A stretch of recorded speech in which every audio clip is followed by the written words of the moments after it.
Hi, this is Andrew from Precursor Productions, and the topic of this video is what is stem mastering, and what should I bring to a stem mastering session?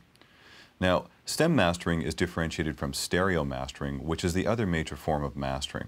The objective of all mastering is to optimize a recording. It's the last opportunity to make sure the recording translates well to all the destination playback formats and systems.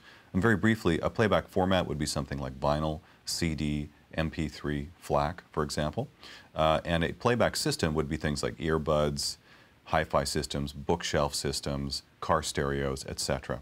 So the goal of mastering is to make sure that the recording will translate optimally to all those different systems, and will sound as good as possible technically and creatively.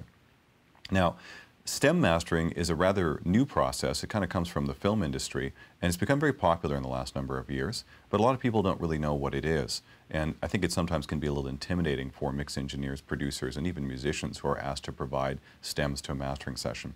The concept behind stems is that rather than just simply provide a single high-resolution stereo file for the mastering engineer to work with, you would provide each of the major instrument groups in a stereo file. So for example, you'd print all your drums with all of their effects and processors from the mix on them as one single stereo stem. Then you'd also print all your bass instruments as another stem, all keyboard instruments as another stem, all guitars as another stem, etc. And of course, you do this for each major instrument group. Now, it's important to not go too crazy with this. A maximum of 8 stems is pretty standard in the industry because we don't want to be remixing the track. And in fact, I think why a lot of people are uneasy with the stem mastering process is they're fearful as a producer, as a mix engineer, as a musician, that the mastering engineer wants to remix their track. And as a mastering engineer who works a lot with stems, I can tell you that categorically, we do not desire to remix your track. The reason we'd like the stems is so that if we do have sort of a detailed issue to work with, it can often be easier to correct it in the stems. An example would be the following. This is a common problem.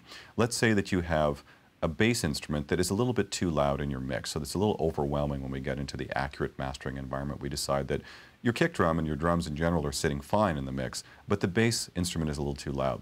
In a traditional stereo mastering scenario, we would have to EQ out some bass in a surgical way out of your track, and that would always result in a little bit of that kick drum getting EQ'd so that it's lower in the mix as well too. No matter how surgical we are, we would have to compromise a little bit when it comes to the kick drum. So we get the bass sitting in the correct place, but we'd end up with a slightly weak sounding kick drum. And there's no real way to get around that in traditional stereo mastering. Now, conversely, in a stem mastering scenario, I have a number of options available that are really simple. Probably what I would do to correct the problem would be a combination of just turning the amplitude down a little bit on the actual bass stem, and that might do the trick right there. So it's a very simple procedure. It doesn't really do much to the mix. It certainly doesn't harm it. And on the other end, if I felt it needed a little bit of equalization, I could equalize just the bass stem in isolation, so I would have a little more control over what I equalize. And this simplifies the process, and it actually can make things quite a bit faster.